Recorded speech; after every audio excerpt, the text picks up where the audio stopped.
आपका यूनिक प्रज्ञान यूट्यूब परिवार में मैं प्रज्ञान सर हार्दिक स्वागत करता हूं, वंदन करता हूं, अभिनंदन करता हूं।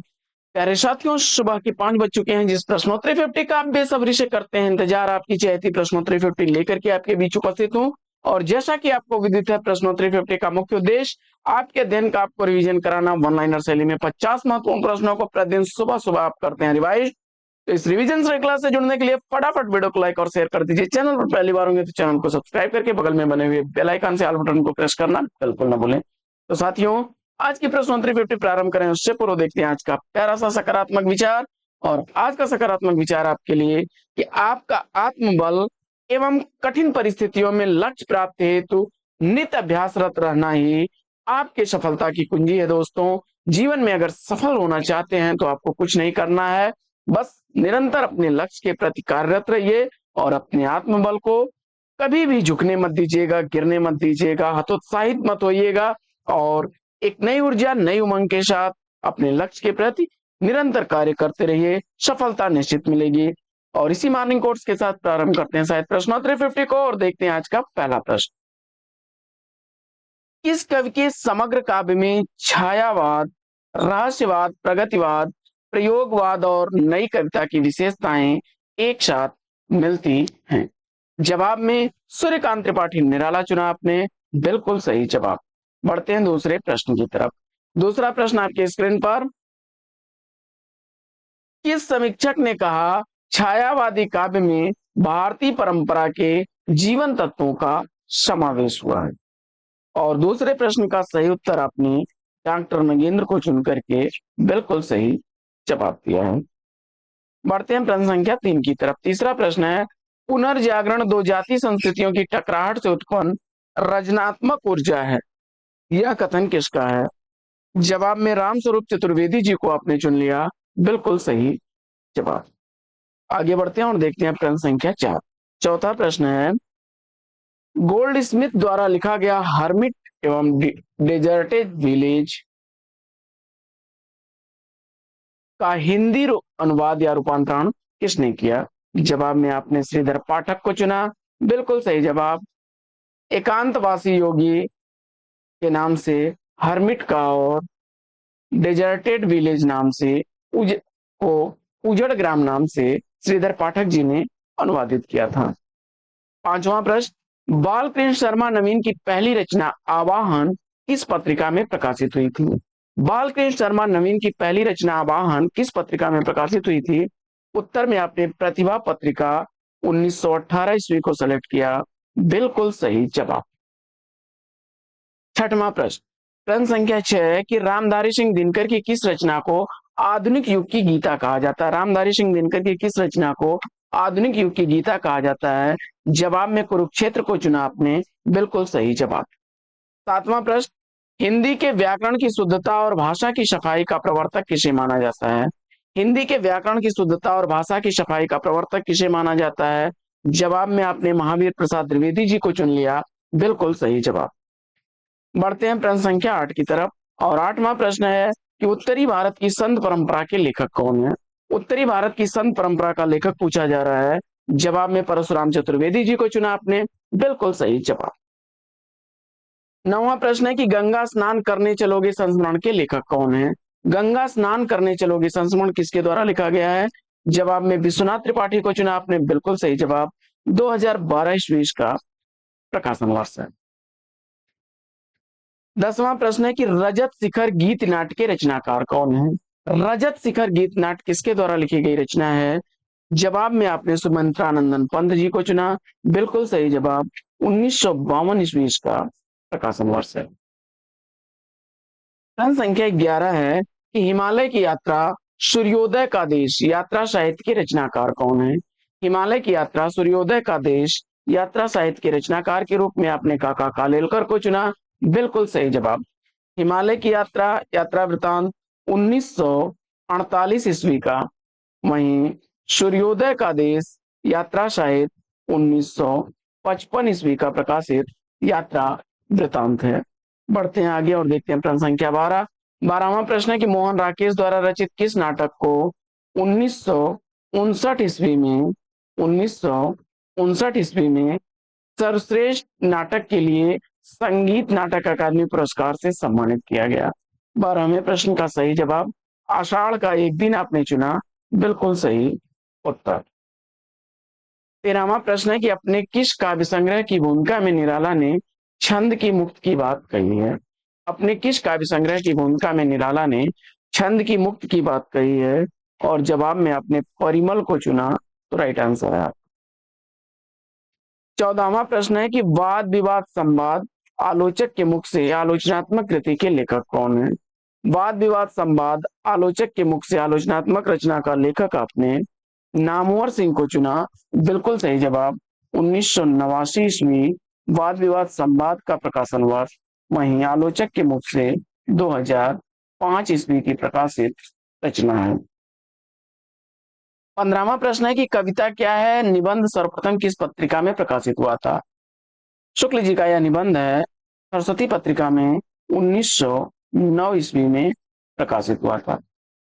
16वां प्रश्न है कि सौदामिनी उपन्यास के उपन्यासकार कौन है? सौदामिनी उपन्यास का उपन्यासकार आपने राधा चरण गोस्वामी को चुना, बिल्कुल सही जवाब।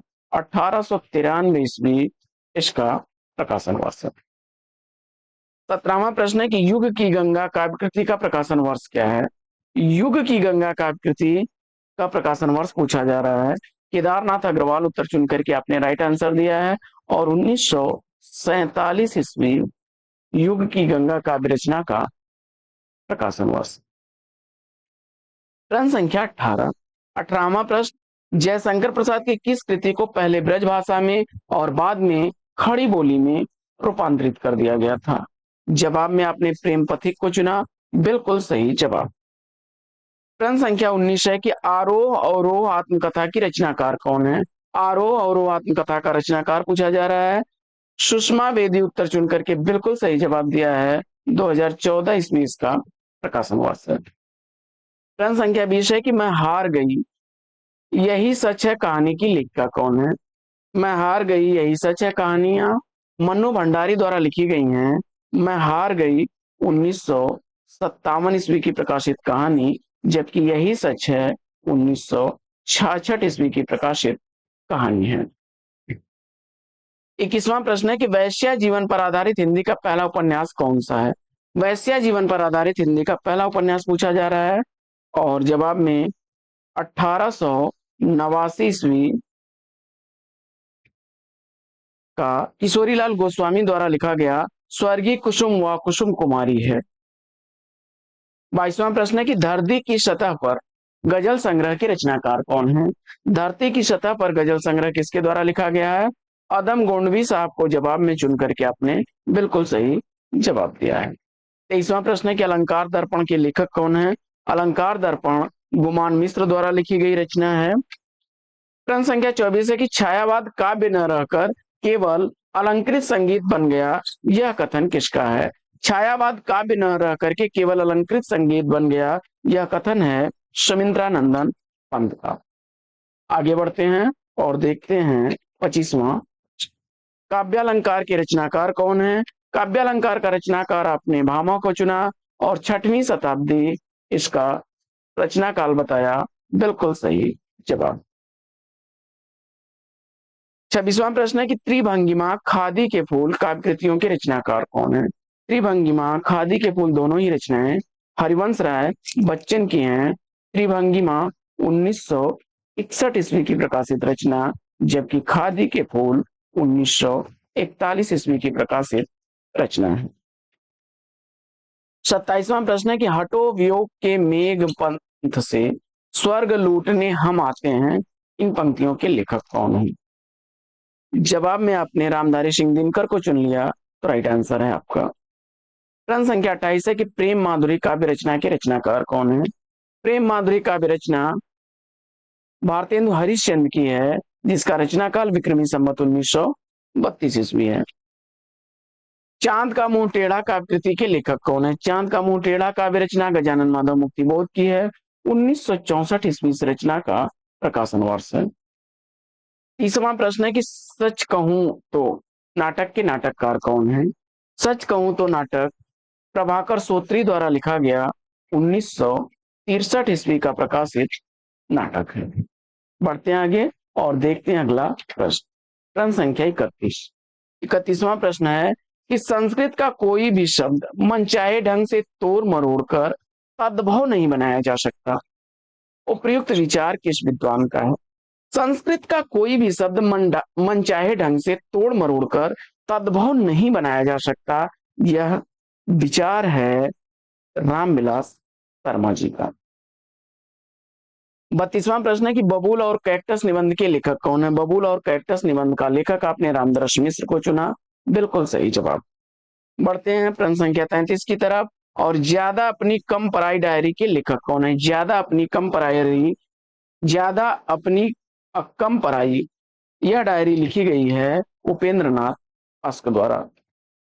34वां प्रश्न है कि आंखों देखा रोष किसका यात्रा साहित्य है? आंखों देखा रोष यात्रा वृतांत के लेखक कौन है? जवाब में जवाहरलाल नेहरू को चुना आपने, सही जवाब। प्रश्न संख्या 35 है कि आदिकालीन साहित्य में वीर रस की रचनाओं में किस शैली का प्रयोग किया गया है? आदिकालीन साहित्य में वीर रस की रचनाओं में किस शैली का प्रयोग किया गया है? और डिंगल शैली चुन करके बिल्कुल सही जवाब दिया है। डिंगल शैली में अपभ्रंश और राजस्थानी का योग होता है, जबकि पिंगल शैली में अपभ्रंश और ब्रज भाषा का मिश्रण होता है। 36वां प्रश्न है कि भूले बिसरे चित्र उपन्यास के उपन्यासकार कौन है? भूले बिसरे चित्र उपन्यास का उपन्यासकार आपने भगवती चरण वर्मा को चुना, बिल्कुल सही जवाब। प्रश्न संख्या 37 है कि 55 खम्बे लाल दीवारें उपन्यास किसकी रचना है? 55 खम्बे लाल दीवारें उपन्यास उषा प्रियंवदा का है, 1961 ईस्वी का प्रकाशन वर्ष है।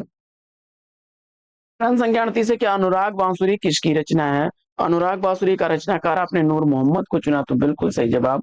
1764 ईस्वी का प्रकाशन वर्ष है। प्रश्न संख्या 39, बांस का पुल काव्य कृति के रचनाकार कौन है? बांस का पुल काव्य रचना का रचनाकार आपने सर्वेश्वर दयाल सक्सेना को चुना, तो बिल्कुल सही जवाब। 1963 ईस्वी का प्रकाशन वर्ष है। प्रश्न संख्या 40 है कि व्यक्तिगत कहानी के कहानीकार कौन है? व्यक्तिगत कहानी का कहानीकार आपने मृणाल पांडे को चुना, तो बिल्कुल सही जवाब। 1970 ईस्वी का प्रकाशन वर्ष है। अगला प्रश्न है कि रतन खान और ज्ञानबोध किसकी रचनाएं हैं? रतन खान और ज्ञानबोध रचनाएं मलुक दास की हैं।